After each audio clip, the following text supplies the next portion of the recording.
thank you, Tim. It's a privilege to be here. And my name is Bob Carter, as he mentioned. Your outline should say, maybe it says Bob Cargo. And Bob and I have worked together for years. He used to be the pastor of the in-town congregation. And so it doesn't happen as much now, but Bob is part of our teaching team where he preaches occasionally. And on occasion, I'll get an email on Monday saying, I really appreciate your sermon Sunday. And so it's, you get the other way too? Yeah, that's right. I said anything good, anything bad, I'll blame on you. So I was, I'm a movie guy, and so I was sitting there thinking about this, and I thought this is so true because there's a movie back in, I don't know how long ago it was, called Michael Clayton, and it's about an attorney who eventually somebody's trying to take his life, and he confronts the person later, and he says, and I thought, think about the fixer. He says, a little salty language, I won't use that. I'm not the guy you kill, I'm the guy you buy. I'm your easiest problem, and you're going to kill me? And so, he goes, I'm a fixer. And so I think about that with our members. You don't want to get on my bad side. So I thought about that as I was, as you mentioned, being the fixer. I have been on staff at Perimeter for 31 years. And I've had a lot of different roles, but my primary role has been the whole area of pastoral care and working with our elders. There was a period of time where I was over church discipline. And in some degree I still am, but now we have what is called a parish ministry, and we have parish pastors working in different areas, different parishes or geographical areas. And we do have one who sort of administrates church discipline now, which is Randy Slichting, who is the clerk of our presbytery. And I'm so glad I don't administrate church discipline. That's just like, but I'm involved in it and have been. A couple of things I want to assume today, and maybe, assume is not always a good thing, but I will assume things that I'm not going to talk about. We certainly can, but I'm going to assume you believe in church discipline, you believe it biblically, you believe it historically. I'm going to assume that in your churches that's being talked about, maybe not, but it should be a part, I know it is for us, a part of our Inquirer's membership process. Ray Holton mentioned it.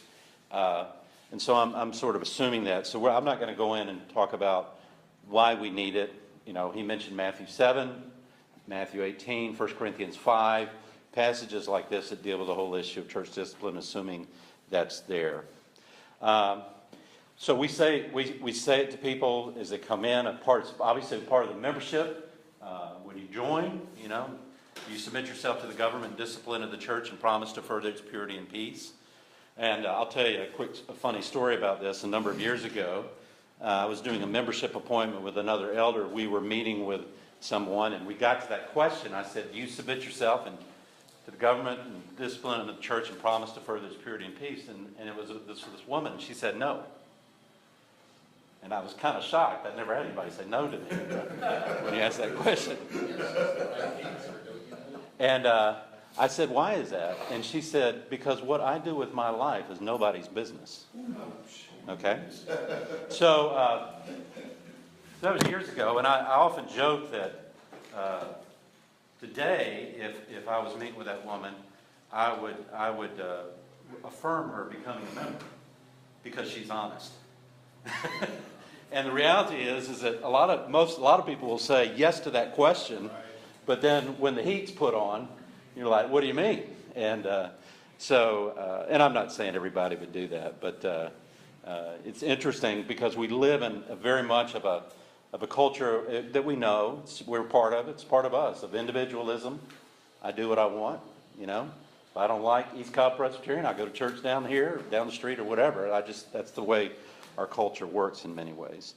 I come to you today to talk about these issues, and I'm going to make it, I think, very practical and share with you experience of being involved in this. As the quote says, the trouble with experience is the final exam comes first, then the lesson. And that really is true here. So a lot of the experiences that I will share is out of failure, out of mistakes that I've made, we've made, and maybe to some degree are still making, but along the way. I appreciate a couple of, I made some notes here. I appreciate the fact that we're Presbyterian, and I love the fact that it's a representative form of government, and so it's not all up to me, that I'm a part of a body of leaders that we work together. So it's not one individual that has to make these decisions. I appreciate the Book of Church Order. You know, I've often joked through the years that, you know, if I need to go to sleep at night, you know, that I'll start reading the Book of Church Order. But, and by the way, I wish that was true, you know, that I could go to sleep by just reading the Book of Church Order, but got to find other ways, I guess. I appreciate, and this may be helpful to you all, I appreciate Ken Sandy, who wrote the book Peacemakers and other books, because Ken is an elder in the PCA, and he's helped us with kind of thinking through some of these issues in terms of up front. So I appreciate his leadership that he's given in the PCA regarding the whole issue of peacemaking. I'm going to give you a handout in just a second, but I want to mention the first thing here. It says, I said the vast amount of church discipline. When we talk about church discipline, obviously it's, as Rob mentioned, it's happening all the time. When you're preaching, that's a form of church discipline. We're kind of dealing now in the whole area of the, for lack of a better word, negative church discipline in the sense of dealing with people's sin. And I said this, I said, I think the vast amount of church discipline should be happening member to member. And so I had a situation a number of years ago where a couple of guys came to me, and actually one of them was an elder, and he said to me this. He said, they're sitting in my office, and one of them said to me, we're leading a small group. It's a couples group, and we noticed that one of the guys in the group talks real negative to his wife, and he talks down to her, and he's very demeaning. And then they said this, we think the church needs to do something about that. And I started laughing, and they said, why are you laughing? I said, you're the church. Well, I mean, I don't even know the guy. I don't even know the guy you're talking about. But that's the mindset. You know, the church, and I just put it back on them saying, no, you're the church. The vast amount of this, Matthew 18, if indeed it's happening, should happen in that way. So when it rises to the top, so to speak, that's the exception, not the rule, you know. And so that, what I'm going to talk about today is more the exception, when it rises to the top, which is, by the way, when I say the top, that's not just pastors. You know, I look at y'all, y'all are pastors as well. But as ruling elders, you're part of that process. That this is kind of the process of rising top in the Matthew 18s that particularly that we talk about. So what I want to do is I want to go through. I have there's a couple things that I have here. One is I'm not going to hand this out. We're not going to go through this. But what this is two things that.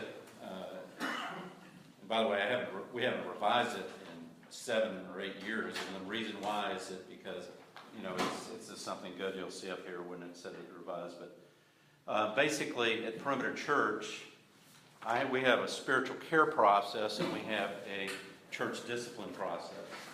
This is all the guts of it. This is kind of all the details and all that. I'm not going to go through this. The spiritual care process is really like maybe in the vast majority of issues that we deal with, quite frankly, are marital. And so somebody comes to us and their marriage is in crisis to the point that potentially somebody is going to seek a divorce. We may put a spiritual care team together, and that's what this is. Now, sometimes that may evolve into a church discipline process. But I'm going to have these up here on the table and during the break or when you're done today. If you want to take them, that's fine. And you say, hey, in our church, if we can utilize this, that's great. But I'm not going to go through this. What I want to do is I want to give you 12 points that kind of practical issues that we worked through that I think will be helpful. You won't remember all 12, obviously, but I think that you may get some things out of here that you may go, okay, I want to look at this. It's interesting, we talk about confidentiality because that's one of the things in here.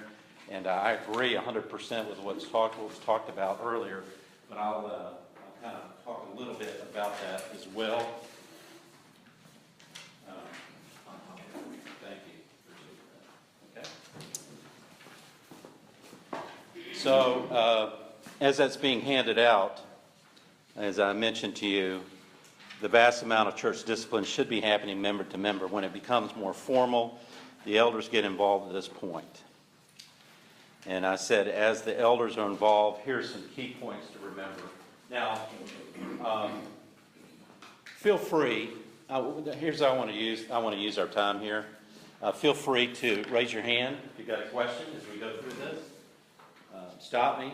I think we're small enough we could do that. If we have some time at the end that's left over for questions, I'll do that as well. I will say this as I kind of go into this. These 12 points are sort of like general principles that I think. Do they address every specific situation? I don't know. Every situation is unique. If you all bring up to me or Rob or Jim today, well, we're dealing with this issue, it's hard to have a soundbite in 5 minutes about that issue. You may be requiring us to have a longer discussion about it, but hopefully there's some general things that we can learn today and that would help us kind of engage that issue if we're involved in it. Number one is the Book of Church Order is your friend. Use it. And so when we're talking about formal discipline, the Book of Church Order offers guidelines for us when we deal with rules of discipline. And so I urge our elders to use the Book of Church Order, okay? Because it gives a good step-by-step procedure as you work through these issues. And, again, going back to that whole issue, well, I don't know, but it's just laborious as you work through that. I'm telling you, through the years, I've had a great appreciation for the Book of Church Order, and the people have used it. And of course, Rob and Jim and I have had multiple conversations about the Book of Church Order as it relates to a variety of issues. So it is your friend. The reason why I put a couple of these, there's so much that you could put in here, but the reason there's a reason why I put a couple of these in here, and I'll share that. First one is 32:2. Process against an offender shall not commence unless some person or person undertake to make out the charge, unless the court finds it necessary for the honor of religion itself to take the step provided for in 31:2. Now, the point that I'm making here when I put this out here is when it sort of rises to the top, I am very, and I'm going to speak for the elders here, we're very serious about just not accepting any particular charge about something. If we are going to get involved here, if somebody comes to me and says, by the way, I just want to tell you about Wayne, he's not loving his wife. Well, what does that mean? If we're going to talk about sin, I hate to say it, we've got to get specific. And when we start talking in language that's not specific, I think we got to be careful of that. And so I'm very serious that when we make out a charge, if indeed we're going to charge somebody with something, that we better know what we're talking about. Meaning, we better get specific about this. Okay? And so, as elders, I'm very sensitive to this issue. And so, it says the court finds it necessary. And so we have to gather evidence and decide whether indeed we think it's necessary. Great caution ought to be exercised in receiving accusation from any person who's known to indulge in a malignant spirit towards the accused, who's not of good character, who is himself under censure or process, who is deeply interested in any respect in the conviction of the accused, or is known to be litigious, rash, or highly imprudent. Here's what I would say to this. I'm not saying that everybody who has an accusation is necessarily fits this character right here. But what I would say is I take great caution in when people make accusations about other people.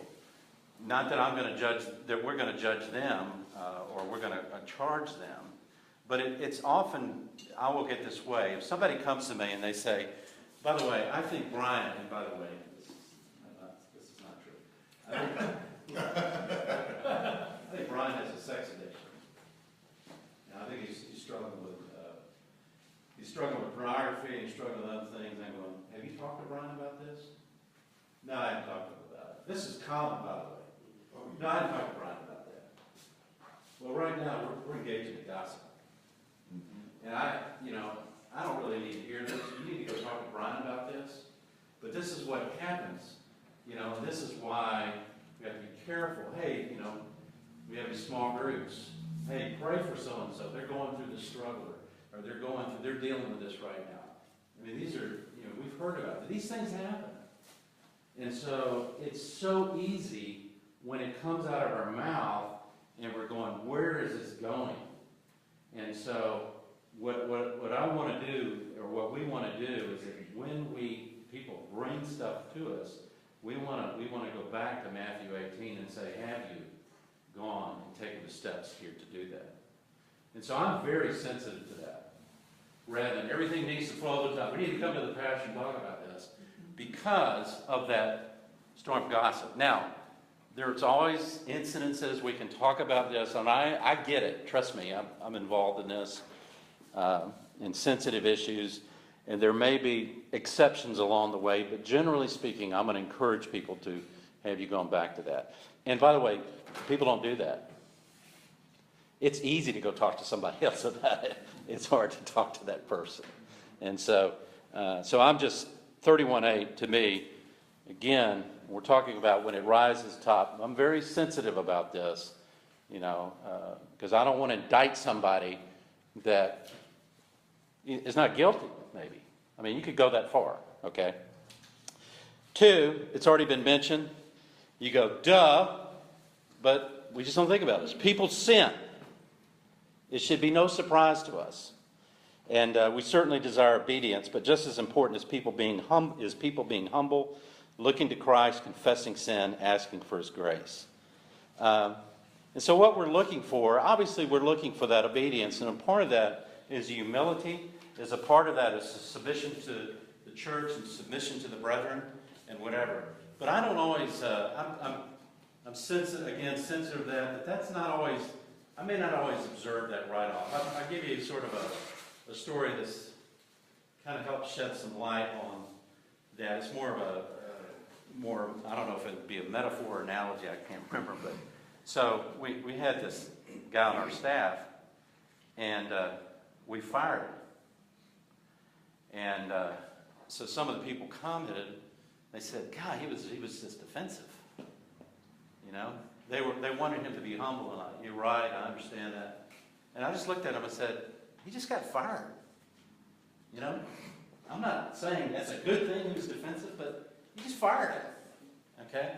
Let's just see where this goes. And eventually, he was, there was a humility that came out, and he recognized it at some point. But the point is that what I see initially with sometimes with people, I just have to wait and say, look at that and see where they're going to go. So we have this all the time. I've never run into anybody. We deal with addictive issues a lot. Addiction, we have alcohol addiction, drug addiction, sex addiction. Believe it or not, you're seeing more and more gaming addiction. Obviously gambling, things like this. I've never run into anybody that goes, I'm excited about going to treatment. They're defensive. And I'm going, of course. I would be too. And so there's a defensiveness sometimes. And so what I'm seeking to do is that, and this kind of relates to a point that you'll see later, and I'll jump ahead with this one. And that is, what people say doesn't matter a whole lot. It's what they do.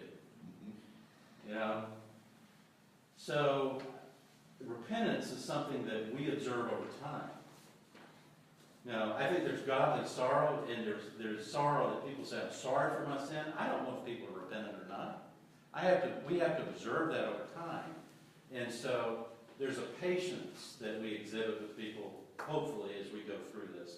What do? Do we observe that? Are they initially defensive? For instance, if somebody comes to you, in 31 years of ministry, and I'm not saying this doesn't happen, I've never had anybody come to me and confess that they had an extramarital affair. Just out of the blue. I've never had that happen. You know what's happened? They've been caught.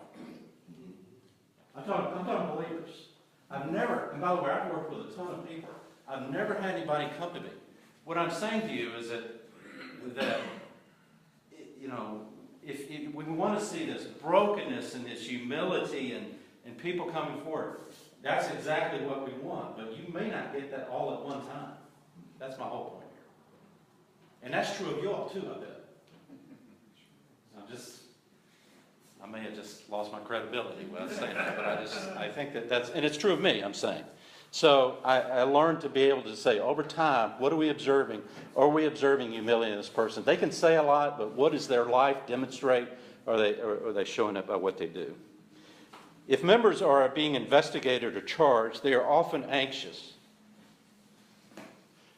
They are, and maybe they should be. But they may also feel shame and are often concerned about how they will be treated. And so I want to be sensitive to their dignity and how they're feeling. And they may be on the defensive or whatever, but they're very anxious about how they're going to be treated. In some cases, people have not been treated well. In some cases, they have been. And I have to be sensitive to that. So this past Monday, I'm meeting with somebody, and her husband's, she's talking to me, and she brought somebody with her, and she's wrestling and struggling with this issue because her husband has, she believes, a sex addiction. Okay?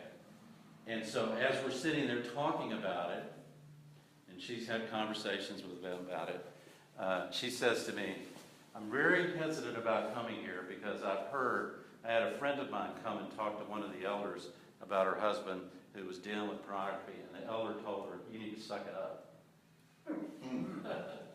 Now, in my experience, well, first off, I would never say that. Secondly, I hope our elders never say that. Now, is it possible an elder said that? Maybe. Is it possible what that person heard and what the elder said are two different things?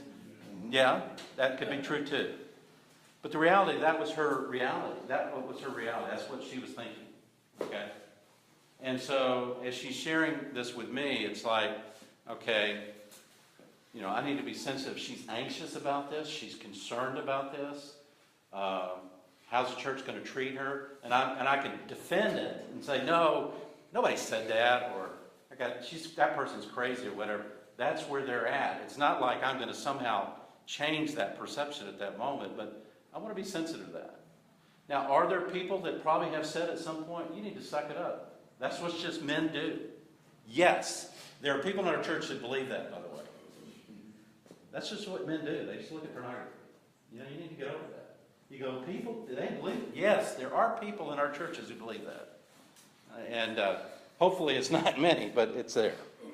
So what happens is I expect a certain degree of pushback, and it's not like, it's okay, let's work through that. I think it's kind of like in your marriage, right? Does it ever help you to get defensive? I mean, when you get defensive with your wife, does that ever help? Is that ever a good thing? Probably not. I mean, and we'll defend. You're going meddling now. Yeah. When it comes to people's struggles, this is not an easy one. Set boundaries with them, including contacts. Unless I don't. The great thing about this now is that I can kind of see who's calling me. It didn't used to be that way. And so I have a tendency to, I don't answer the phone. I don't answer this if it's somebody calling. If they need me bad enough, they'll text me. quite frankly, that's what it'll be, if it's an emergency.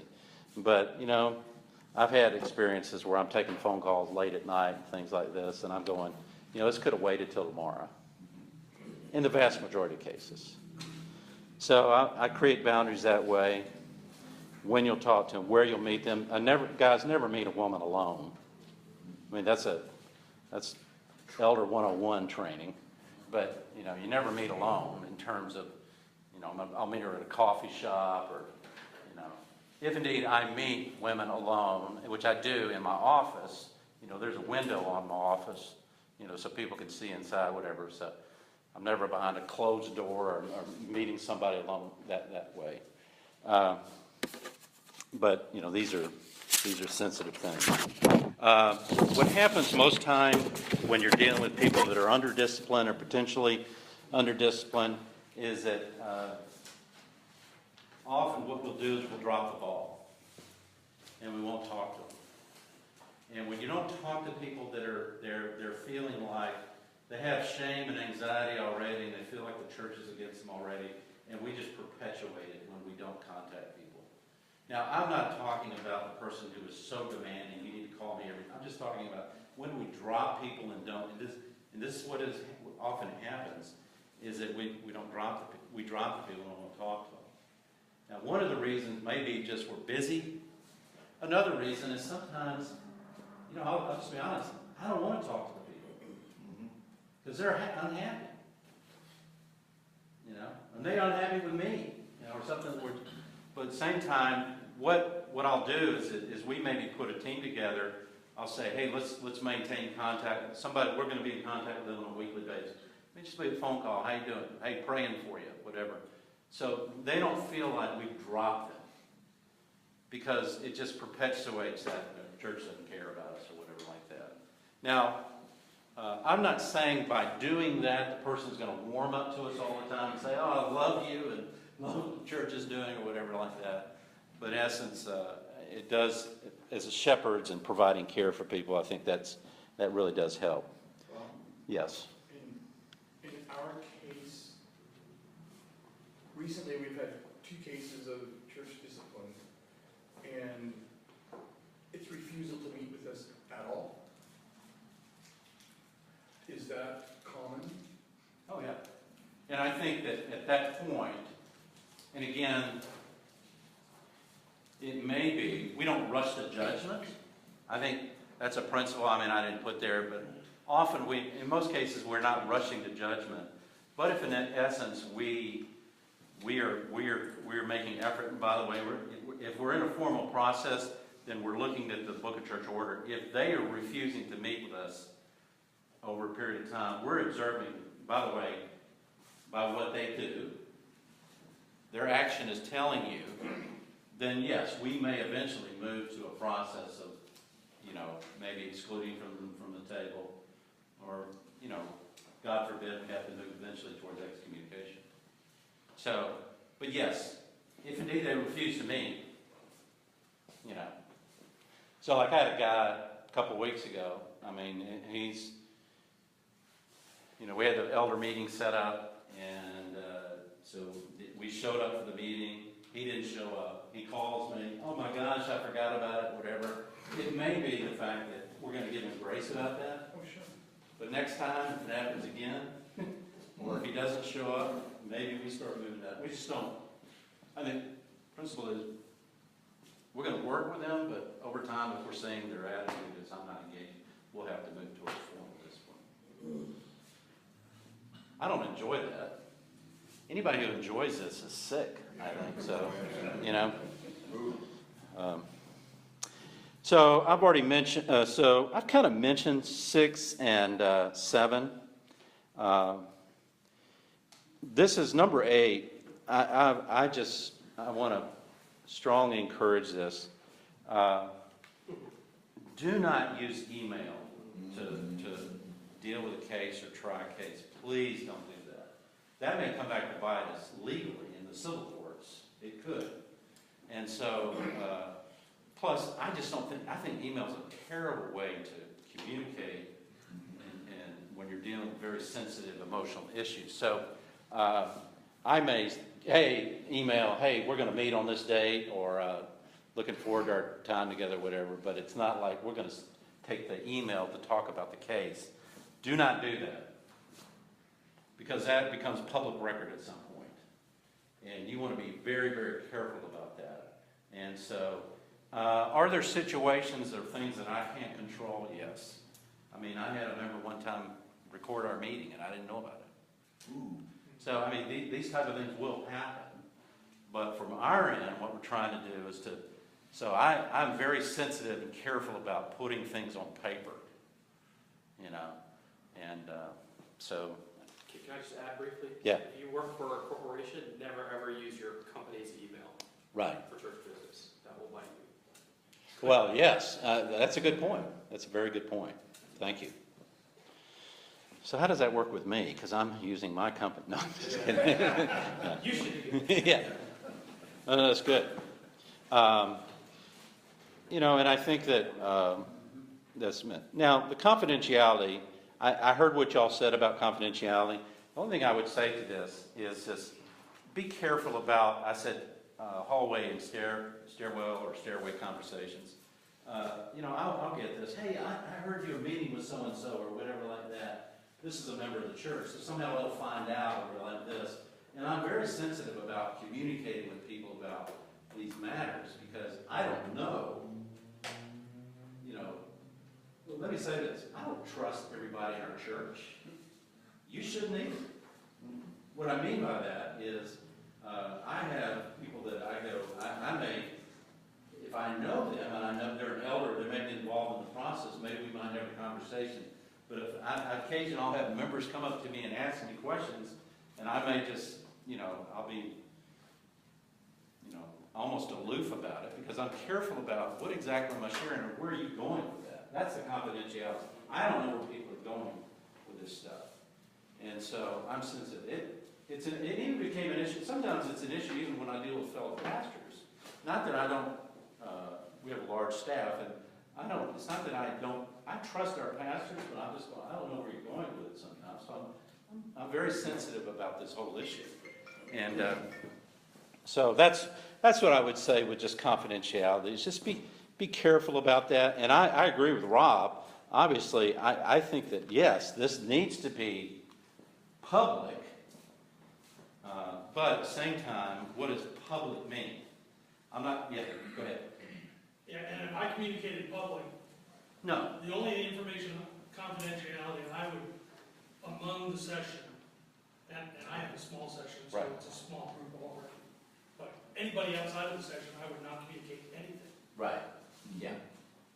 So, I mean, I think just being aware of that, and again, it's not so much that I'm not interested, by the way, I don't have the time to do that.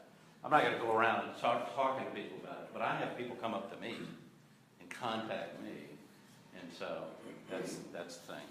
When I say I don't, you know, I love the fact that this is being recorded. Bob Carter says I don't trust everybody in our church. People in our church couldn't hear this. But I will say this. I kind of look at it this way, from a personal matter. I have a lot of allies. I have allies, okay? And these people, I think, love me, care for me. I'm willing to share some things. I have very few confidants. What I mean by people I will share more intimate stuff with. Those allies, I love them. But in some ways, I don't trust them. I don't know what they're going to say. And so I think it's okay to have that mindset. I remember a number of years ago, we have a staff member, Bill Wood. Bill and I are good friends, and so one day, I can't remember whether he emailed me or whatever. I emailed him back and I said, I was just real honest about some challenges and struggles I was going through. And, you know, of course, I'm putting it on email. And so I put it all out there. And at the end of it, sort of in a tongue-in-cheek way, I said, and if you share this with anybody, I'll swear I never shared it with you. Press send. There's another Bill Wood in our church. Go into him. So So he writes me back.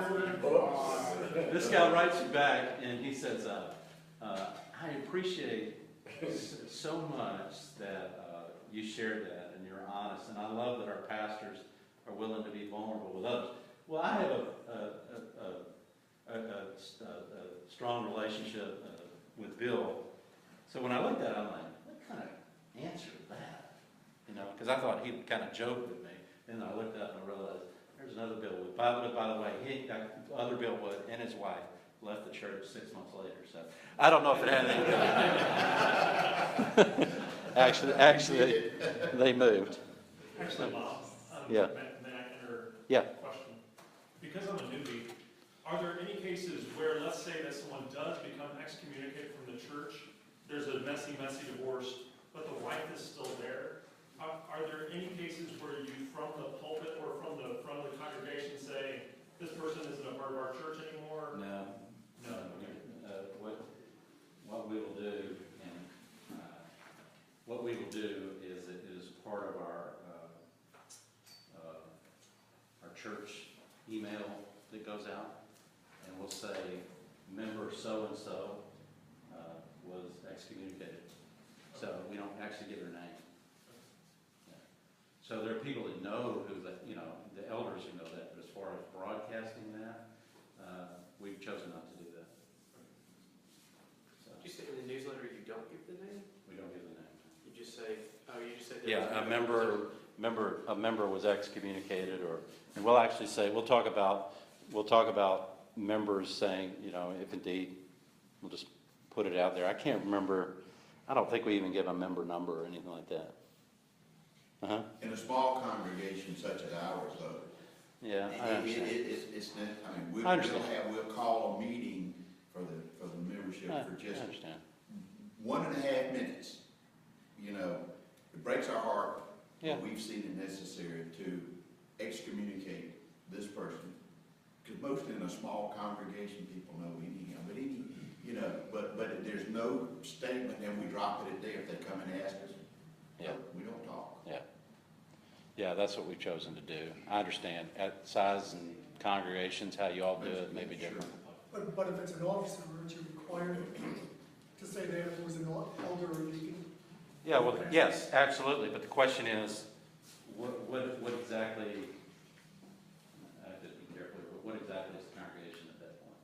Is this a Sunday church meeting? Is it what does that mean? And so, we have specific ways we'll deal with that in terms of dealing with our members. So we would not do that on a Sunday morning, just because there's a lot of people there who are not members of the church. So, And that's what we're careful to do. yeah. We'll ask if you're visiting, please excuse yourself, and this is for the membership. Yeah.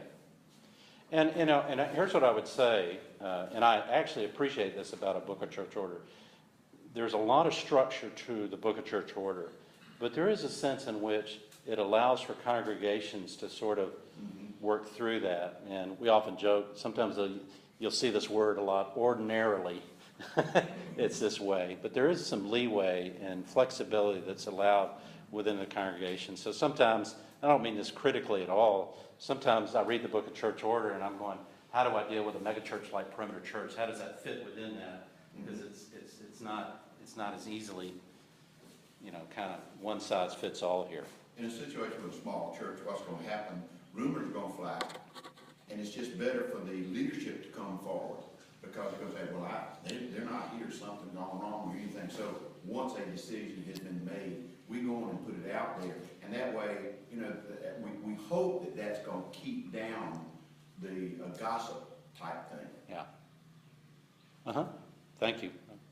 Yeah, that's interesting, because I was going to PCA Church in North Carolina, where something happened with, members of the church that were funding some type of concert, and the individual was well known within the college community there and the church. Let's just say it was a money issue, took money, never returned it, and stuff like that. So they ended up excommunicating him and announced it in front of the church what they were doing. But I think it was more in the sense of also, that he was under discipline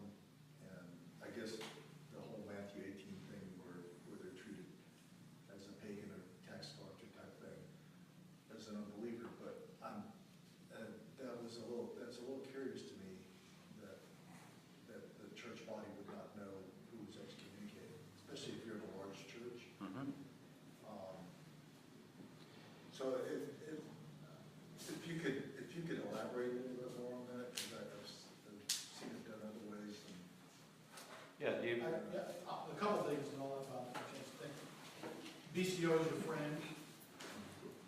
It describes two kinds of situations or categories, public or private. In a big church, it's easier for things to be compartmentalized as opposed to raised church where pretty much everybody knows everything. And that is situational. So if you've got a discipline case that is public, then the session is moved toward a more public orientation in dealing with that case. The other component is keep remembering what's the point of discipline. And in great part, it has to do with the restoration of the individual. And so as a session, you need to constantly be saying, what is the best path towards restoration? But that's not the only thing, because the other is to protect the peace and purity of the church. And so and that can be intentional. But as a session, you need to be thinking forward, just like you do with your children's discipline, as opposed to be thinking punitive, unless that punishment is towards restoration or protection in the sense of making sure that the church knows that this is a responsibility that we take seriously. You know, if it's just to say, well, so there, we got them, that's not a good motivation for the public. Yeah, and I think we have the vast majority of private offenses. I would say there is one, and I can say this because it did obviously become public, but also, I would say the person repented and they restored. This is a worship leader who was involved in an adulterous affair, and so that became public because, he was a public figure in that. There is a degree of, what's the wisdom here in discerning whether private, public, or whatever, but I would say the vast majority would be private offenses. I think if we dealt with something that we considered a public offense, it's not our desire to do that, but we may go that direction. And we have. But it's very rare that we would do that. Can you back up to talk about when you had a scenario, somebody came to you and it was going to become gossip, and you sent that person back to the person they suspected of the offense? It seems to me like if they normal reaction is, well, I don't want to talk to them, or I don't want to confront them. What is the links you need to go to keep that person accountable to speaking to that person and kind of rounding that out? Well, here's what I would say. I try to think about every situation. And in situations where this has happened, I would say, I'm not necessarily good at holding them accountable to that, but I would say that you need to go back and talk to them. But if you don't go back and choose not to talk to them, then our conversation's over. So I'm not good necessarily going, I'm going to hold you accountable to that. That's probably a weakness on my part. But at the same time, I'm like, and if I hear, basically, and I'll say, if I hear this kind of going around and you haven't talked to them, then we'll have another conversation about this. Yeah, even biblically, love covers a multitude of sins. Yeah. And if I've stopped the gossip, and they, again, I have a smaller church situation, so I check in with that person. And if love is covering a multitude of sins and they're not pressing it, that's good too. Yeah. Yeah. And it's a great question, and I probably should do a better job about that. So I'm sort of appreciate you bringing it up, and then I'm not, because it convicts me that I need to do a better job of that. I think one of the things we wrestle with is determining when someone's sin rises to the level of triggering a discipline action, and that's a judgment call. So my question to you is, in your experience, how often do you look back at a situation and say, I wish we were firmer, faster, more decisive, versus I wish we had waited, given more grace, gone slower? That's a great question. I can't give you a percentage. I think the thing would be that I think there are times that I wish that I had, I don't say this disparagingly towards anybody, but when somebody's involved in an active addiction, somebody said to me one time, if they're ongoing and there's there's not a sense of remorse, repentance, nor even remorse about that. You know, when are they lying? And somebody said, well, when their lips are moving. And so the thing is that I wish sometimes that I had dealt with people kind of pushed it further along, because you know, there are people that can stare you straight in the face, not blink an eye, and Both ways lie. yeah. People go, I can tell when people are lying, but you can't. There are people who are really good at it, but Can't tell when we're lying. yeah. So I mean, I think that there's a flip side to that, and that I understand that in the sense that I want to be patient with people as we're working through that. So I wish there are times that I had pushed it back. I tell you, the hardest one for me, particularly, is sex addiction, because there are many men that are engaged in looking at pornography on an ongoing basis in our churches, and I've heard as high as 80%. I don't know, but what I would say to that is, you know, if I had, and I don't mean this in a lighthearted way whatsoever, if I had every wife come to me and say, I have biblical grounds for divorce based upon my husband's committed adultery by looking at pornography, I would be working discipline cases till the Lord came back. And so, to what level, when it does rise to that level, what does that look like? That's a discernible thing. God, thank you that it's not left up to me, but I mean, we have situations where I've seen, in this case, where I've been dealing with a man that I would say he's involved in pornography to the level of addiction, to the level that he's not following through what we say he should do.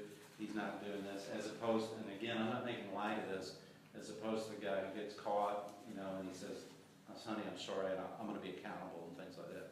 So there is a difference, but it's always hard to discern what that is. That's why we have the elders. I wish there was a formula that I could give you, but there's not.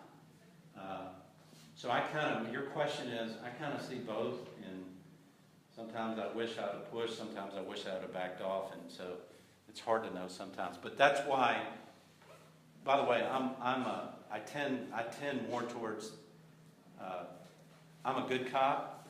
So I heard you already talked about Randy Slichting. Randy Slichting, you know this is true. Randy Slichting is our clerk, so Randy and I work closely together. He's the bad cop. So we're good cop, bad cop. We work together.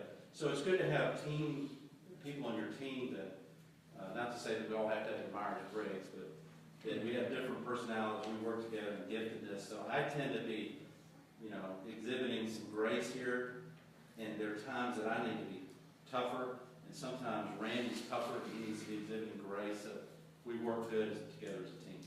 You just stole my point. We each have our own individual personalities. Yeah. And we can't be somebody else. So with one elder handling it in one way, that may not be the way that another. Oh, yeah. And so don't, you know, we get caught into this thing, well, I wish I were more like Bob Carter. I wish this. No, the Lord's given us a unique personality to deal with situations. And if you get in trouble and say, well, I just see that we're not clicking here, I need to turn this over to Jamie Lynn. Yeah, and so what I would say to that is the team helps. Yeah. Being Presbyterian and being the fact that I'm a part of this. I know we need to be done at 10:30. I love what you said, and I would just say this. You're not psychologists, you're not counselors, don't try to be one, okay? We're not tasked to be counselors or therapists. We care for people by praying, exhorting, holding them accountable. You know, we're looking at sin, we're evaluating where people are in terms of that, but it's not through the years, I just work with elders and we try to get in to be therapists. I'm like, don't even go there. We work with counselors. We will refer to counselors, and that's we want to use professionals that way. But I don't do that. On occasion, you will encounter someone who will engage you or the church leadership in a power struggle.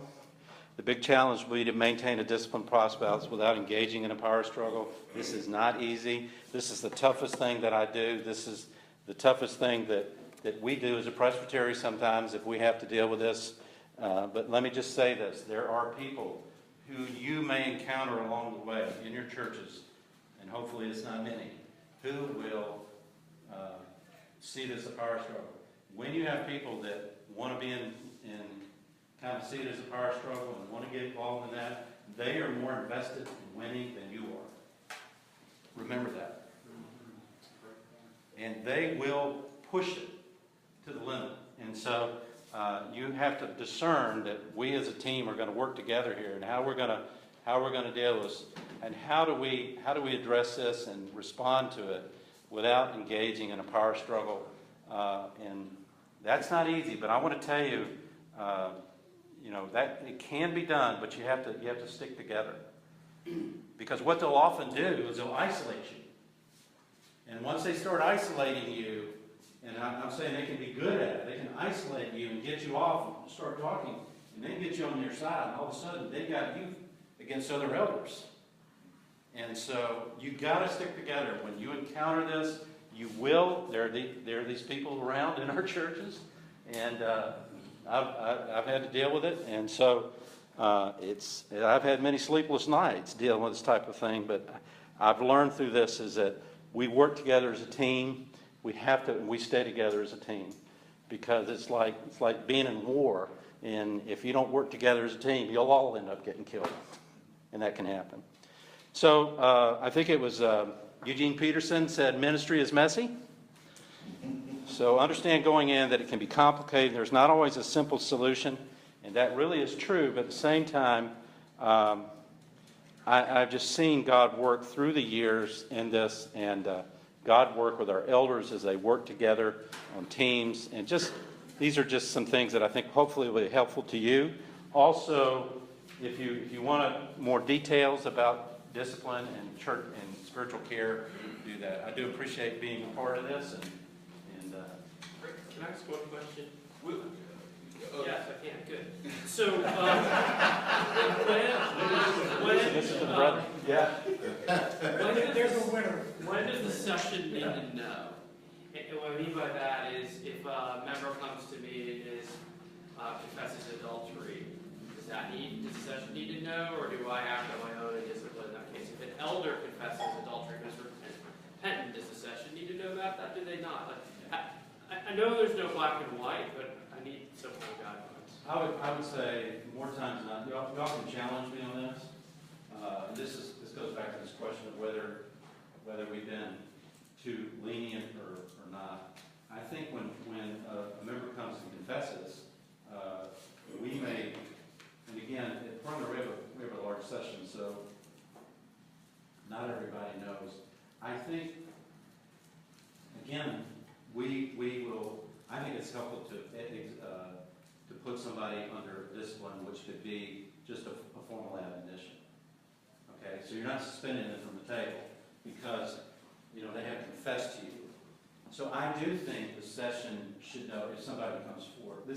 I'm not saying thus saith the Lord of hosts. I think you have to determine it. I do think they should know. However, y'all may look at it different. But at the same time, for us, that's not every elder knowing about this. Okay? Now that's considering somebody confesses and saying, "I'm repentant." That's different than somebody that says, "I'm not repentant." Obviously. But I tend to be in the thing of, let's give them a letter of admonition and say, we're grateful that you came forward and all this, but I think it's good to have that's my opinion, formal letter of admonition. Okay. So, well, I'm going to ask this later, but I know Brian has to leave at 11:30, so you might not get other questions.